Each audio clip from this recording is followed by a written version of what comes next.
tearing through the haze. Kids lost screaming in the system's maze. Lies unfold behind paper-thin walls. Stealing hope, ripping dreams, all the calls. Gunning for justice, we won't back down. Fighting for the lost in every broken town. Judges blind, caseworkers turn their eyes. Lift your fist, scream, their lies won't paralyze.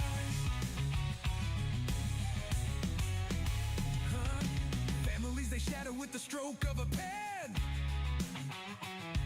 Truth buried deep, oh here we go again. Gunner's voice pounding, raising up the fight. Justice ain't a whisper, it's a battle tonight. Gunning for justice, we won't back down. Fighting for the lost in every broken town. Judges blind, caseworkers turn their eyes. Lift your fist, scream, their lies won't paralyze. Families they shatter with the stroke of a pen. Truth buried deep, oh here we go again. Gunner's voice pounding, raising up the fight. Justice ain't a whisper, it's a battle tonight.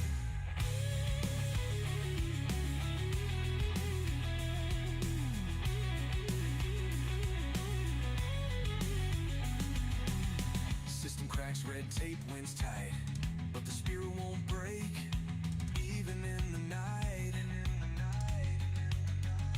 From the ashes, the cry gonna rise up strong. With every heartbeat, it fuels the song. Corruption crawls, spreading like a fire. But passion burns hotter, crawling up higher. The system ain't ready for the storm that's us. One by one, we're breaking their rust.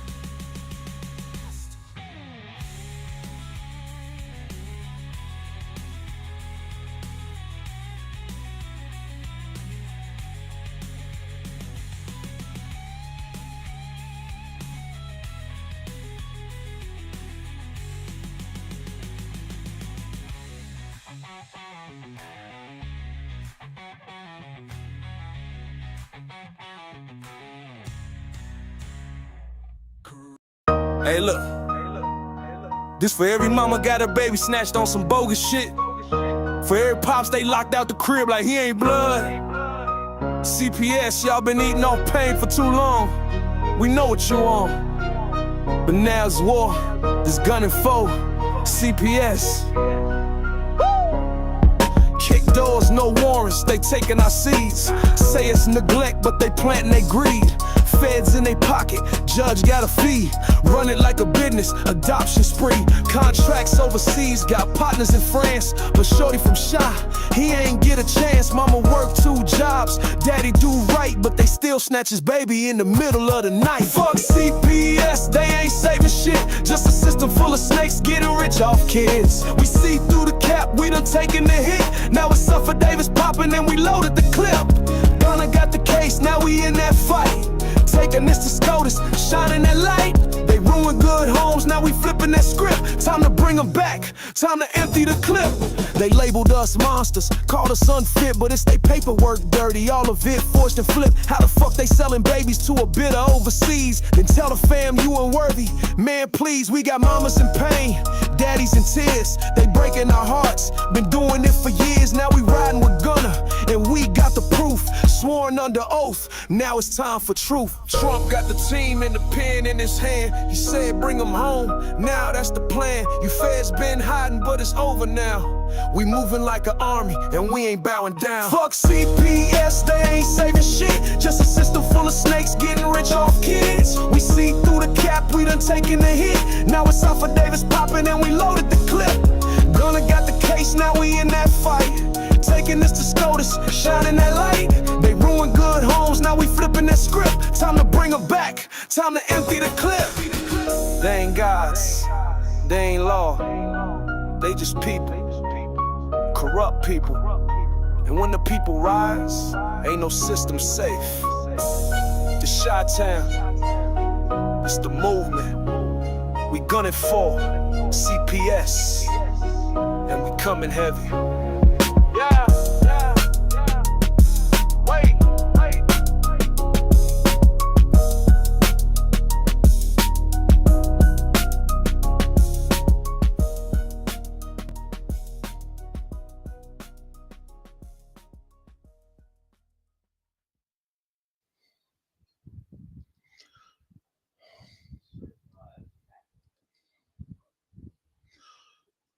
Hello, everybody. Welcome to Gunning for CPS. I'm your host, Gunner, on a special edition here that's going to be replayed nationwide for many different rallies. This was specifically done for a certain platform. And what we're going to be covering today is going to be the history of CPS and how it has become what it is today, where it originated, the purposes behind it, and going over some of the different laws, actions, everything else for your information to educate you on the creation of what we know today as modern CPS and the family court system.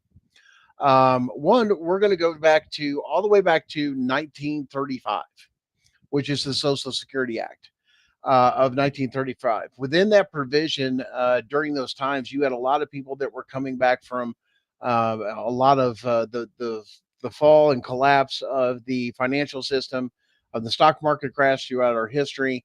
We had world wars, we had other things that were going on, mass poverty, and a lot of this went from when we went to transfer over. Most of you don't understand of having two systems or two constitutions, one of the corporation and one of the original foundation of our country.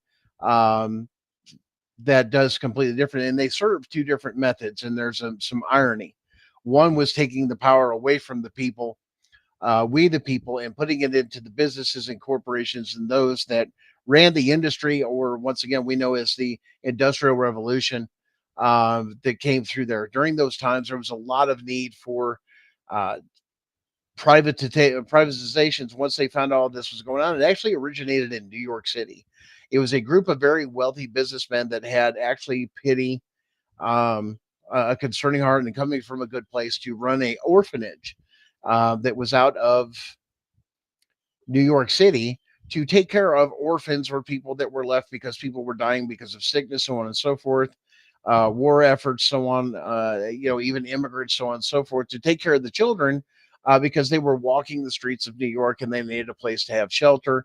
And children were not dying constantly from starvation, from sickness, and all sorts of other things. Well, eventually that came to that they had a buddy that was lobbying, was connected with Congress and everything else. And when they come out with the Social Security Act of 1935, it was to cure a lot of issues, or the idea was incentivize the things of protecting those kids, but they had goals. Well, let's get right into it. Why? Because we can go right to the Social Security office and look at the Social Security Act of 1935. Specifically, we're going to focus in on Title IV because you've heard this word a lot of Title IV, which is where foster care comes in and those monies and everything else. But this is how far they've strayed from the original goal. And here, let's go back and look at this. What we're going to do is we're going to go through this through a historical point of view, going through the timeline, so people understand why they are, once again, the way they are today and how it became, and somebody has manipulated, uh, not somebody, but a group of people that have manipulated this system to once again to make money, to where they're creating, once again, these are government jobs that were being created rather than going into the private industry and leaving everybody alone. This was started out with a good purpose, a good source to help children, those that didn't have parents, or to help the transition of, if your parents died, that they go to somebody in your family, aunt, uncle, this and that, and staying with your culture, your history, because right now modern day CPS is doing cultural genocide. But let's go into the Social Security Act, and let's focus on Title IV. If you look here, this is directly from the Social Security website directly from them on Title IV.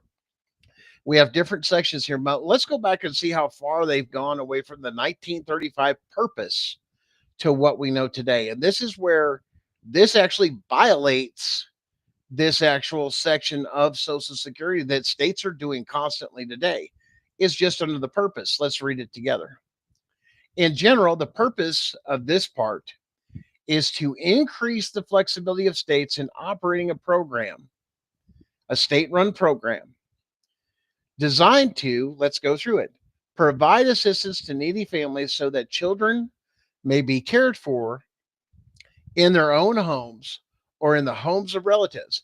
Notice it doesn't say anything about foster care whatsoever in those particular. Those were for orphans, people that didn't have family, people that didn't have relatives. This is why the big focus. You've heard a lot of arguments lately about kinship placement and why it's so important. Why? Because it lines up with the very goals or the purpose of the Social Security Act of 1935, which they weren't doing. We're going to go through all that here in just a minute. And the dependence of needy parents on government benefits by promoting job preparation, work, and marriage. But wait a minute, how are you taking with CPS getting involved with this and that? That doesn't even fit that narrative of number two at all. Oh, we're here to protect the children. No, that has nothing to do with it. The idea is to end poverty by promoting, the job skills and doing some of those other programs of giving them better jobs, giving them work, and being married. It's pushing marriage, not single parenthood. But that's not even talked about. Why? Because a lot of things with CPS, we have a lot of single families and single mothers out there, so on and so forth. They're not pushing towards this goal right here, marriage. So it's a complete different thing of pushing towards this. While we don't believe in that, that's different. But they're not promoting the marriage part. So they've lost view of the original intention of family by tearing families apart. So once again, it's huge to read this, and people go, "Oh, I didn't realize it said that," because they don't want you to go do this research. They don't want you to know the history and understand you're violating the very goal. And under what? Saying that there's dangers. There's not dangers. You're creating dangers. This is nothing about promoting any of these things, what CPS modern day does whatsoever. Let's go to number 3. Prevent and reduce the instance of out of wedlock pregnancy. In other words, not being married and getting pregnant, baby daddies, baby mamas, that whole situation, it's to prevent that. That's what the whole thing of the system is to do. But yet it's promoting that to get a hold of kids. For what? Child trafficking, because they make money off of it. Even, regardless of what it is, they're making tons of money off this when you look at the system and how much money they get. And you guys can go look that up because that's public record. How much does my state benefit from Social Security Title IV? That's something easy you can do. That's out there. It's there for the public. You can go to different sites that'll redirect you to everything from state agencies, this and that. That has to be presented as free information to you. They can't hide that stuff. One here, out of wedlock pregnancy, and establish an annual numerical goals for preventing and reducing those pregnancies. In other words, the whole point of this is to promote family and not have single family homes. How does that completely contradict what we have today? Why? Of course, they're pushing the opposite narrative against the whole purpose of Social Security, 1935. The whole act of this for them to get Title IV money. They're not doing these things. So why are they receiving money? Wait, let's go to number 4. Encourage the formation and the maintenance. In other words, what do you need to keep your family together is what these monies are set aside for. To what? Help you with a place to live, help you with better health care, to help you with better job and job training and all these other things out of no money out of your pocket. That's what this money was set aside for. 100%. But it's not being used for that, is it? And if you don't believe me, go talk to somebody that's going through this with CPS or state agency, something like that. Instead, they have set up other small individual private businesses like CAC centers and CPS and in these judges and all these other things to it because everybody makes a ton of money off of this. They found a way to milk the system. They're milking federal tax dollars. The states are. They're not earning this. They're milking the system. And none of it is within the goals or the purpose of even creating this act. Well, now let's go through the history. Now, it started out as a good thing. Okay. This was the purpose. And the purpose was to help the family unit, even those that were struggling, and give them assistance when they needed. But the idea was to get you back to self reliance, not living in a Section 8 home your entire life. That's why we've seen recent restrictions and everything else come on. This system wasn't designed for that. And once again, that's part of, once again, those programs. And the idea is we're spending so much money, or you wonder why our tax and our deficit is so high, is because these programs are not being utilized under their original guise. Now, things went well. Generally they didn't deal with stuff. It went all the way in through Vietnam, World War II, those type of things. The war efforts where a lot of people, we were in the midst of poverty, World War II, a lot of people signed up, even though they were under the age of 18. This was very well known. It's very well documented, but a lot of people died over there. And then people were left as widows. And then there was just no money. We dealt with things in our country, such as, once again, more misinformation when we talk about women's lib or women's right. Well, we got the right to vote. We got the right to vote. Well, we didn't understand something during that point in time in our country. You couldn't vote because you weren't a landowner. The big promise of giving women's rights, if you will, was the idea of having land ownership. Let me give you an example. Even though you were married, you and your husband in a home, on a farm, whatever it was, if your husband died, the wife could not possess that property. It had to go somewhere else. So the wife would generally move back in with her parents, with the kids, and or depending on your religious beliefs, so on and so forth, or the other side, or even sometimes they would have to marry the brother because he wasn't married and would take over that land and ownership and continue that thing in that family name. Those were common things during the day that a lot of people don't understand. When the women's right movement came out, it came down to now you're able to own or possess land. In other words, if your husband passed, you could own that property as a woman and continue to raise your family. Even though you had a very wealthy husband, you had to remarry. And you'll see this throughout cinema, throughout history and everything else, to where a woman, her husband died, she had to get remarried. It wasn't until much later that a lot of that changed and power was given to where a woman could um, do those things, including with that, the right to vote. But you've been taught that it's only about, well, the woman just needed the right to vote. That had nothing, that came hand in hand with land ownership. They don't want to tell you that. That changed things. So it kept things a different way and allowed things to survive. And generally, then the oldest son would step up if the son was of age and basically be considered head of the household and help run things through there. Mom just did that. But that's when families kept land together, um, and those type of things, to where it stayed in the family. There was a heritage there.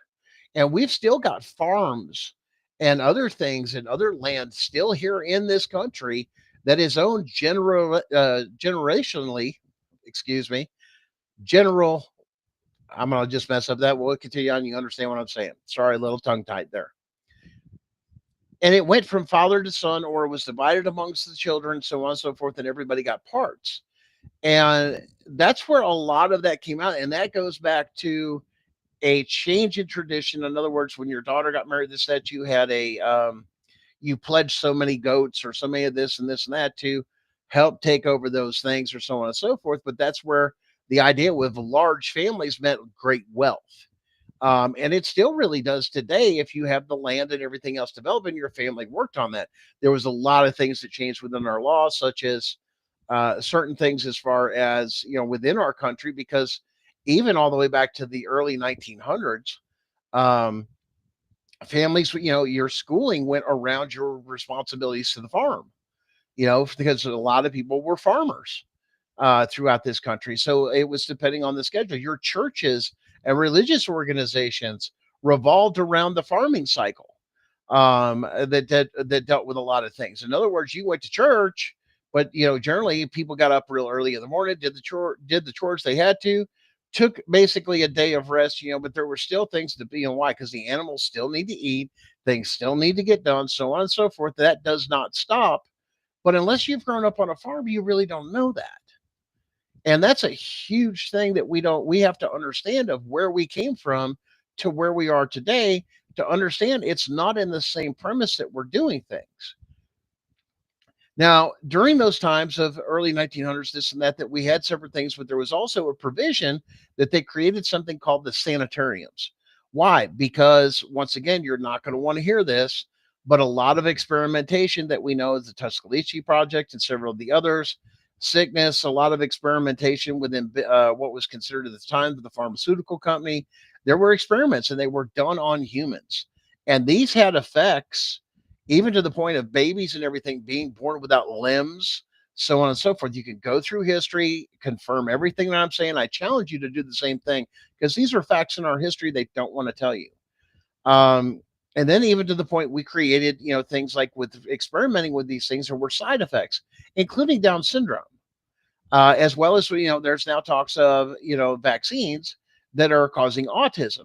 We're going through the same thing, repeating the same cycle over and over again, and we've really got to get control of many different aspects of this, and stop a lot of this stuff, because that was the need for this government stuff, was to protect these big companies that were doing these things, and that was their mistakes. Instead of holding them accountable, it was then shoved off on the government, of now the government has a problem, or the big government will say that the country has an issue.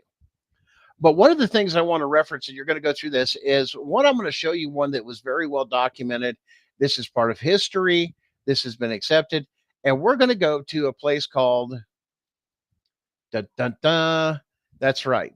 As you'll see in here, this is called the Global Down Syndrome Foundation. This is an international organization that has tracked a ton of information, great resource, so on and so forth. But we're going to focus on this, and you'll see here in the search engine, you're going to see Down syndrome, human and civil rights violations. Okay, and we're going to go to that particular one. I'm just going to do this, and you're going to look under here in the search results. You're going to go under the Down syndrome, human and civil rights timeline. Now, listen, this is not just Down syndrome. If you'll notice, human and civil rights timeline. Human, it affected all of us, including their families. Click on that link. You're going to get a report of the history of everything with the global, once again, how it goes through and how all this stuff was created, all the way back to look at, here's the history down. Look at what this has. 1773, this thing goes back. That goes on there, even before the foundation of our country, of things with mentally ill, and how the sanitariums were created, and how these people were put in there. Of once again, some of it was genetics, some of it was not, and it'll talk about this one here. Look here, with genetics, issues with genetics. Something was crossbreed, something they were exposed to, something external, internal, whatever. A whole history die line. Even comes into the German era. And Mein Kampf talks about certain things and ideologies, once again, to purify these things, of how these were abominations, that these type of people were an abomination and not really human. And we didn't treat them as human as we do today. Well, better than what we do today. But we use those as special needs. We do. And back here, you're going to see the words, yes, retarded children.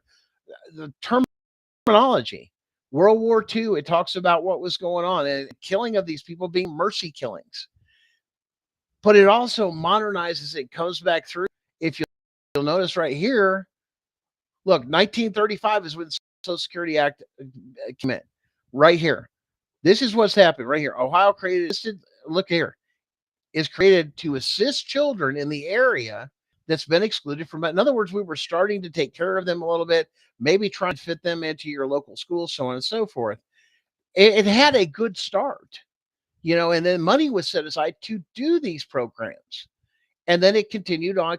Now, people, once again, without oversight, without scrutiny, without making sure there's accountability in these areas, you're going to look at perversions of these things. And if you look through, even JFK has addressed things in here, all sorts of other things, the National Institute of Standards, and all these other things. Kennedy doing more things for this and that, promoting these things. Why? Because it was personal and family. Look up those particular things of different people that had presidents that had kids that were special needs that they looked to help other. Why? They were their children. They didn't want them in the sanitariums.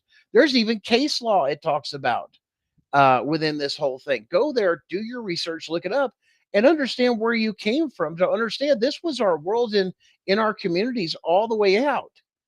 And it goes all the way through this history. And yeah, we're going to skim through also, some of this stuff through here.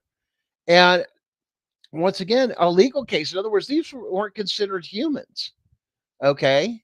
You're looking at the Disabilities Act, the Americans with Disabilities Act came in, the ADA that George Bush signed in, giving, making sure that those things are taken care of, that you're equal with everybody, or there's a help with you, whether you had Down syndrome, heart conditions, you had fibromyalgia, all these other things, and all those things, including you and me, not just children, including disabilities and somebody diabetes, all those other things, that you got the same things in for the anything you dealt with the federal government, or even in the courtroom that was supposed to be done equal, making things comfortable for those people to where they have those things.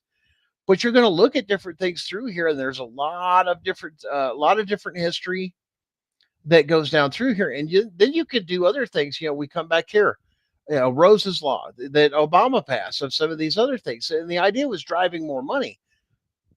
But here's the problem: these things have now been abused. And it talks about how they were abused and everything, but the sanitariums were so bad.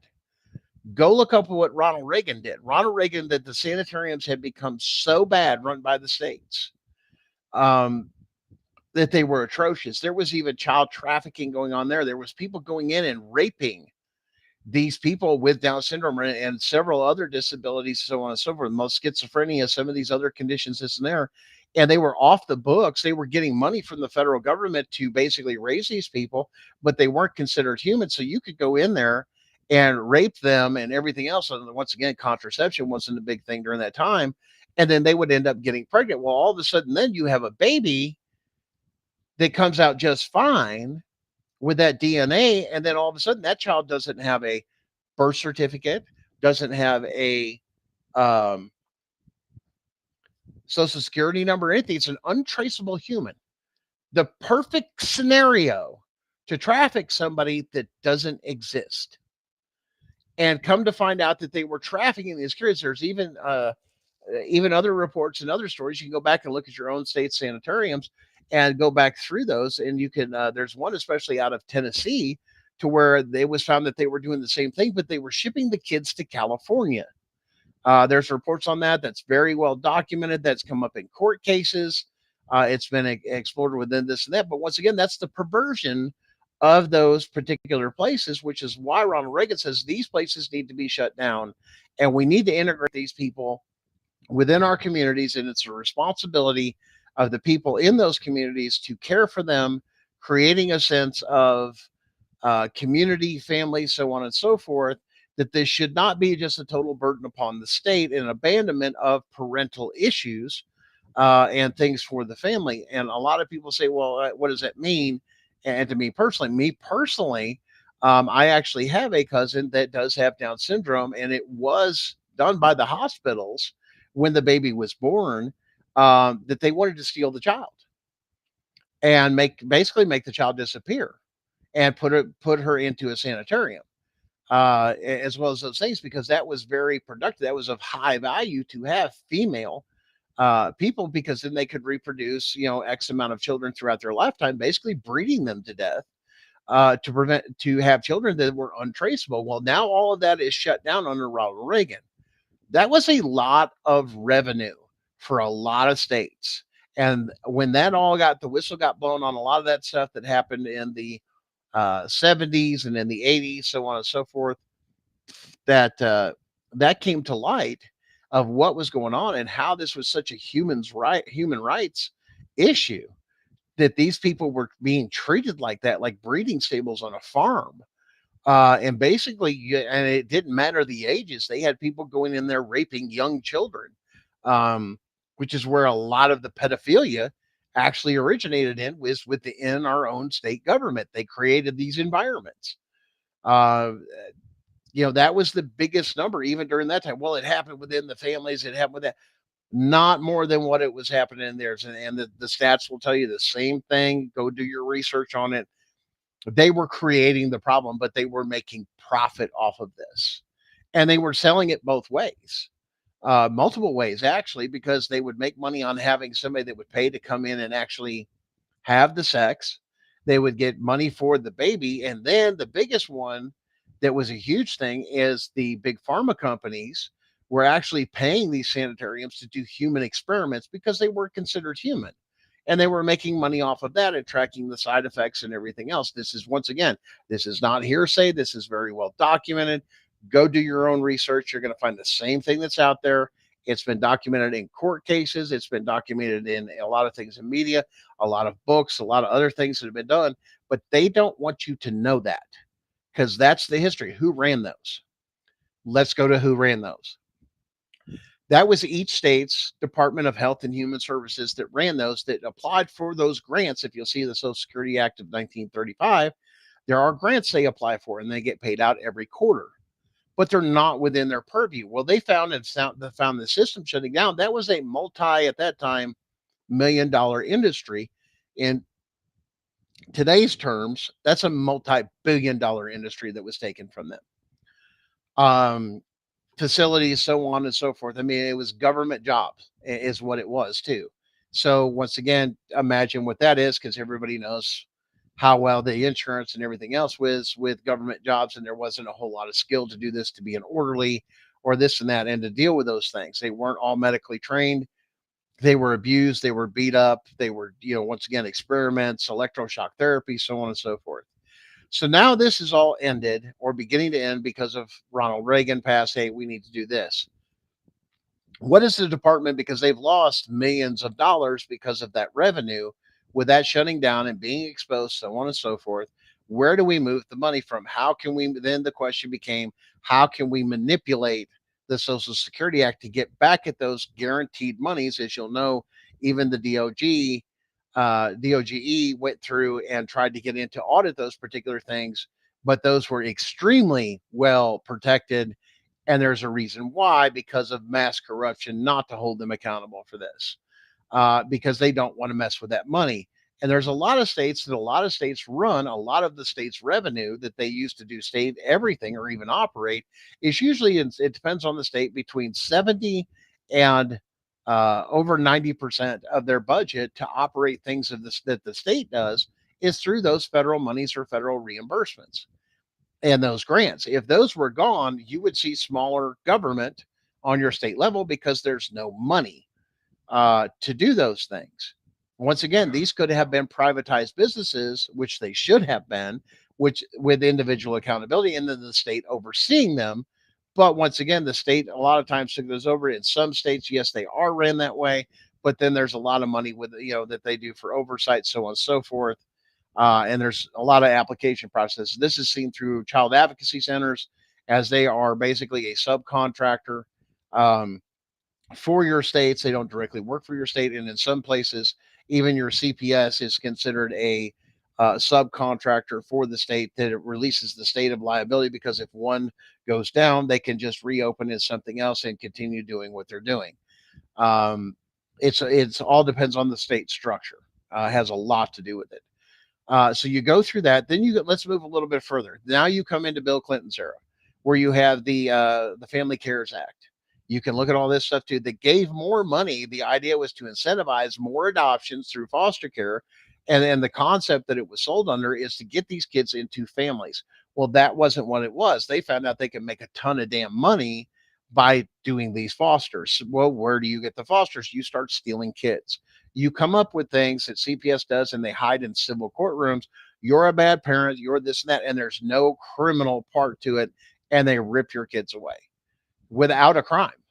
There's the other part, and let alone they start playing games. Well, we could do criminal stuff in civil court. Well, then that deals with another constitutional issue. Why? Because if I'm accused of a crime in any state, or there's a criminal code that is assigned to these things, it automatically says I must have certain rights in the courtroom if there's a criminal act under a criminal code assigned in civil court or automatically in criminal court, that you have a right to a trial by jury. As you'll notice in family courts, and once again, let's address the family courts real quick. Family courts were created by states. They were not created by the federal government or the Constitution. And it only benefited the states. Now, you go into the complexities of all these different things, and once again, the idea is follow the money. They made more money out of it, even though it was under a false flag of this is better for emptying out our orphanages and this and this and that. But the problem is they started to run out of kids. And that was a huge issue because they realized they were making really good money doing this. And understand, CPS used to be called what was called a friend of the court. In other words, they didn't act or do anything without the direct guidance of a judge or magistrate. They did not operate independently. It wasn't until much later that the states weaponized CPS against the American family and against the American Constitution, and did this for a profiteering system, even creating a new social worker job title that basically deals with Marxism points of views. Karl Marx, if you go in there, that the state does better. And if you'll ever listen to anybody that deals with CPS, it's always about how the state has a responsibility to the children and to the children. No, they do not. Why? Because the children in the family unit is constitutionally protected. And that is not being seen in the courtroom, nor is it being adjudicated or looked at, let alone the Constitution is completely thrown out. As you're seeing mass cases being filed across this country, and if you follow our show, you'll see that too, as we're on YouTube under the gunning for, that's the number 4 CPS on YouTube, that we have a weekly show that covers constitutional rights and exposing um, CPS exactly for what they are. Um, and there's a lot of things out there what they're doing that it doesn't line up. It's perversion of the system. It's a way for, and I'll put it real simple, it's a way for a bunch of lazy people that don't want to do manual labor to sit in an air conditioned or comfort place or this or this or that to control other people's lives. Well, here's the thing about the Constitution. You have no constitutional right to tell me what to do. I don't have a constitutional right to do that. That's crossing the line, and that's violating my constitutional rights. One of the biggest things that they take and do throughout that and throughout the history that's even become even more is writing in their policies and procedures to ignore the Fourth Amendment by, or the big thing that they love to do, especially in their filings, is omitting or generalizing a statement, especially within their filing. For example, if you have a federal court case, they'll take and write in their report or something like that, legal filings will be a terminology they'll use. And you'll notice this happens all the time because it's sleight of hand, not to get facts and truths out before the court, which should be done and what they're paid to do. But if they don't do that and they generalize those things, technically falsifying, because omitting things on there is actually fraud upon the court and fraudulent submission of court documents, actually, by omitting those things if they knew about them. That's a huge thing that a lot of people don't understand. And they wonder what happened, and this, because the truth didn't come out, and it's not about the truth. And they're going to control the narrative on what is truth and what is not. But now you try to hold these judges and magistrates in these states to their actual oath, which is above everything, to uphold the Constitution.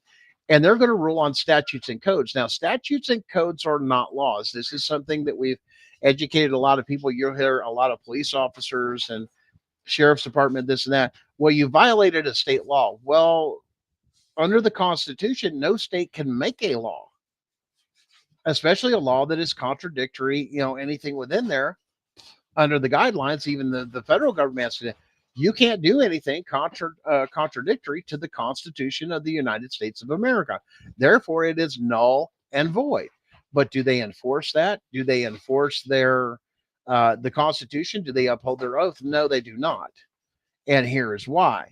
Because there's documentation presented before every court showing that a Fourth Amendment violation has happened and it's been ignored.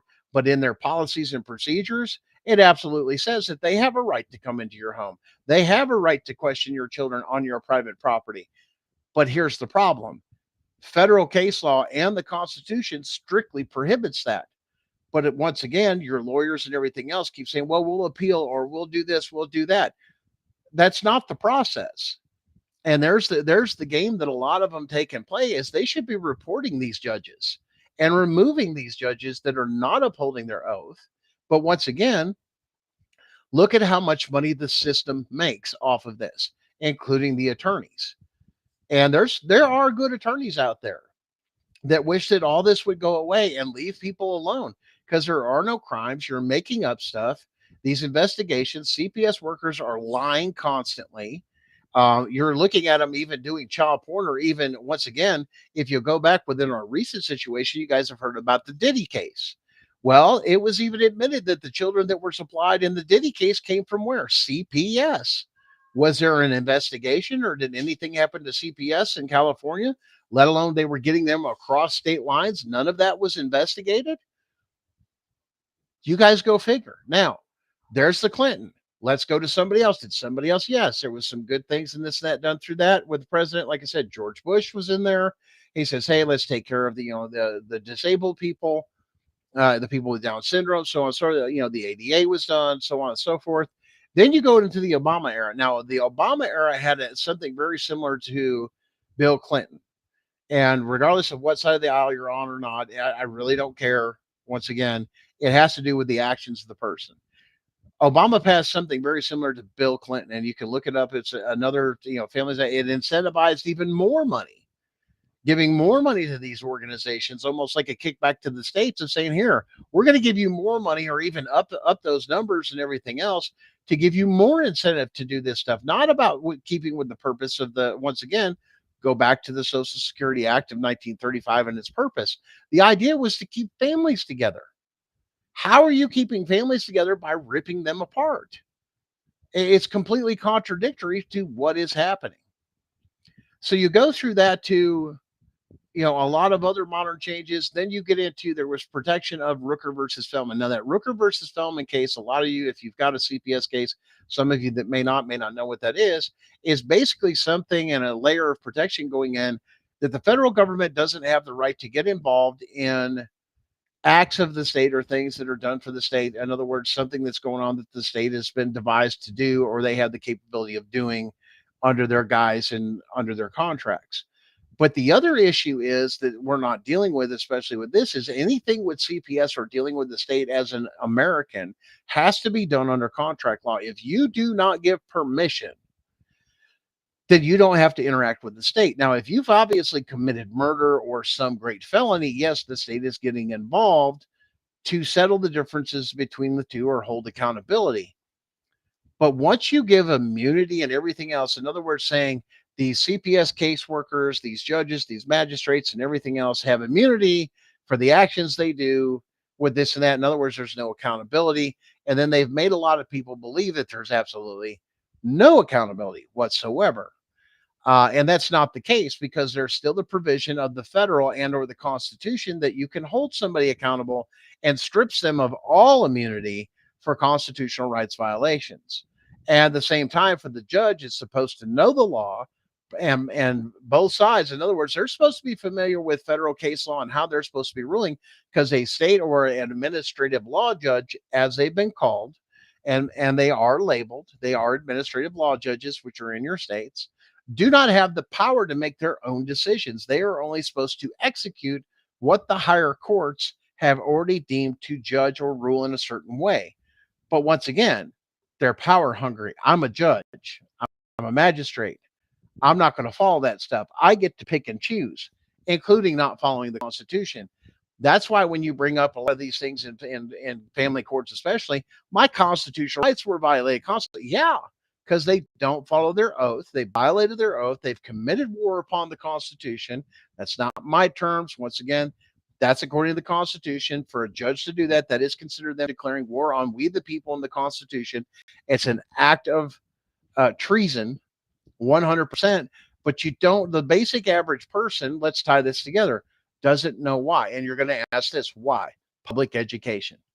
Public education was designed to dumb you down and give you the basic skills to do the menial, basically dig a ditch job, not to exceed in life or anything else. It just does not promote that. Which is why you'll see a lot of people, you don't see people that are extremely wealthy or a lot of these politicians, their kids aren't in public school. They're in private, very selected education that does things a complete different way. Now, you're going to say, well, Gunner, back that up. Well, that's fine. We've seen one thing in particular, especially over the course of the past couple of decades, was the ability to read and write. Hey, we've got computers now. We don't need to know how to write cursive or read cursive or do all those other things. Yes, yes, you do. And a lot of school systems took it out. Some kept it. It depends on where you were. Once again, your demographics, because they want to keep certain people a little bit above the edge right there. But when you know that, why was that important?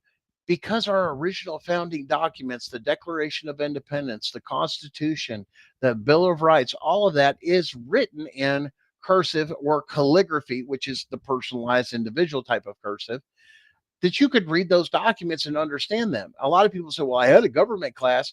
One class when you were in there, or a civics class, whatever you want to call it, in high school is not enough. You should be learning about your constitutional rights from day one.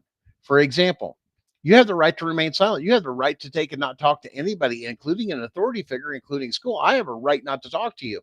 And when you do that, the school comes up against you. Well, they have to talk to their teachers. They have to talk to their administrator. They have to fit in and see how they're conditioning you not and just to obey and trust the system. That's not what this country's founded on. This is a constitutional republic run by we the people. And the Constitution wasn't meant to restrict the people, it was to restrict those serving in government and government officials to override the power of the people. That's what they don't want to teach you, which is why they've gotten away with what they have by doing backdoor policies and passing this bill and this bill and that bill. And it's all about ways to generate more money other than just saying, leave people alone and let them work and let them enjoy their families and go through it. Instead, we all today, there's the American dream feels gone. And especially with the price of home ownership and everything else, and you're dealing with the Fed and all these interest rates and all the other things we're finding out. And then you can go down the rabbit hole, like I said, if you want, with your social security and your birth certificate and some of those things and the trusts that were done and how people are cashing out on this and how they're printing money out of thin air. You know, we used to have something tangible, and one of the things they wanted us to get away from was the good old fashioned what's called trading system. Let me give you an example. Say my family's really good at canning vegetables, okay, and you've got chickens. So I'm going to trade you so many jars. You and I will work out a deal for so many cans of canned vegetables for so many of your eggs. That's called bartering or trading. There was no tax involved. There was no money involved. And then grocery stores came in. Now the middleman has to make money. Now the stocks, why do you think Walmart stock is so? Because it's independent. If you go straight to the source, I deal straight with the same person. Now you and I are taking it. And the people say, well, you can't do that anymore. Yes, you can. It's called farm share. Sign up for somebody that has a farm share. And if you have a farm or anybody else that's doing that, looking to sell their stuff and say, well, I'm afraid they're going to come in the USDA and close this down. No. Look into farm sharing. Once again, it's a loophole they don't want farmers to know about. They don't want we the people to know about it. Why? Because then you have the rights to those things under those provisions. Because technically you own the animals. They just own the land and take care of your animals under those provisions, the way if it's written up properly. And you have a right to what that animal produces without the government saying anything because it's your animal. But going through this and understanding they've incentivized and made money, making money to do all this and restrict the rights of the people and the way to move formally without some form of going through a middleman or some business to make money and then taxing it over and over and over again, let alone taxation is optional. I mean, there's forms you can fill out and everything else not to pay into the IRS. And it literally, the forms do say that paying taxes are optional. It's literally in there. But are they going to educate you on that? No, they're going to keep you in the dark, not having the information, not having the knowledge, not having the capability where even most people, you can't even go into a court and argue your own case, which even in a federal court as pro se, which you're supposed to be able to do. They've even jumbled all that to confuse all that for the American people. And a lot of that had to do with keeping you ignorant. And a lot of what we do, and especially our show and a lot of our groups and everything else, and what we're doing here, that this will be played for, probably breaks in between a lot of rallies and a lot of other things that are out there, is keeping you educated and making sure you know your rights, know your information, knowing that what's in there and what's not, because what they're doing is they're lying to you. And as soon as you retain an attorney or a lawyer, you're basically saying to the court, I'm too dumb to represent myself. That's exactly what it comes down to. You're paying somebody for their skill set. So it's no different than a plumber or an electrician, but these are things you shouldn't have to if you were an average person, but they have hid that from you. They've not educated on you. Why? Because what did you care about, most of you guys out there going through school? You were, and everybody goes through it. It's the popular things. It's the new stuff to buy. It's the new toy. It's the new video game. It's the new this. It's the new that. And it's all a distraction. Every bit of it. And you'll even notice some of the tech giants and everything else that own some of these big companies, their own children, they keep them away from that, and they keep them in books and educating themselves. Why? So they can rule over you, because you don't know, and we don't know where to fight, and we keep fighting in a corrupt state system that one after another, they're going to protect this because it makes them money. Remember back when I said how much of their budget comes from a lot of those federal grants and reimbursements, everything else? Imagine taking all that away. There's no more jobs. There's nobody to get paid. If you took all that away, your law enforcement would go down. Your CPS workers would go down. Your judges would go down. Why? There's no money to pay them. You getting the picture now? This is the stuff they don't want you to know. And there's a reason they don't want you to know. Because if you figure it out, somebody's not going to have a cushy little air conditioned, high paying job ruling over people and stealing from people and destroying families and collecting Title IV, Social Security funds, which goes beyond its purpose. Right there, we've read the purpose together of what it says, is to turn around and get those monies in there so they can buy their next Mercedes, BMW, whatever it is, lake house, vacation home on the beach. That's what you and I are paying for as we, the American people. State and federal tax money. They are misusing their funds to do this. And they don't like being called out. So what do? We go according to the Constitution and we make our petitions made. It says it right there within the First Amendment. With all the amendments to the Bill of Rights, we make our petitions. We have a right to make our petitions made. Where do we make them? We make them at the federal court. So when you have constitutional rights violations, or I have constitutional rights violation, the only people that you can go to, or the right people you have to go to, is the federal courts, because the federal courts are the only ones that have jurisdiction, not a state court. A state never has jurisdiction over constitutional rights.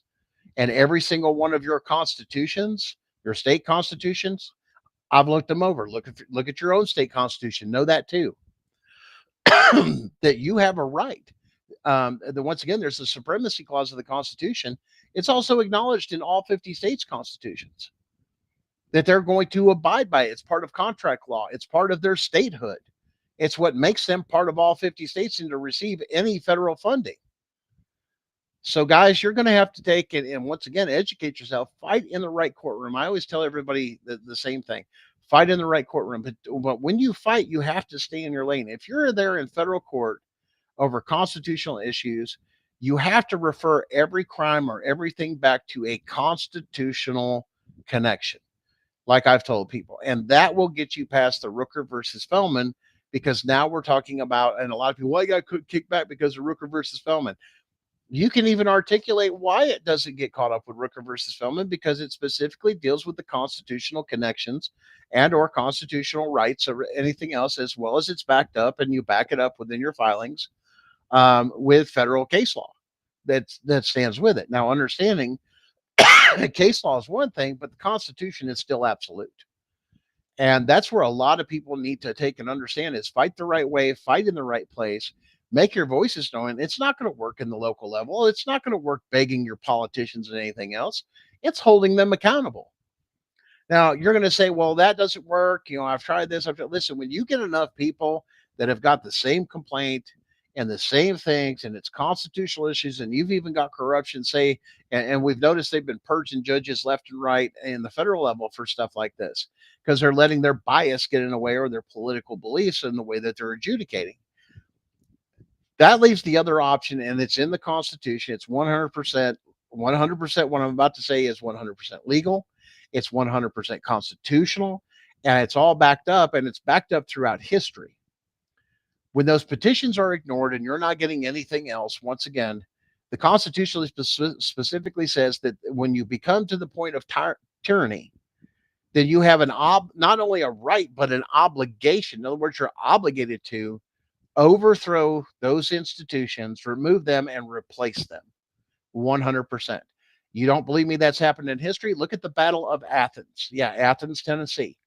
Same thing happened after World War II, but the veterans wouldn't deal with it. They wouldn't deal with the corruption. They just went over fighting for this whole country, and they come back to a bunch of tyranny.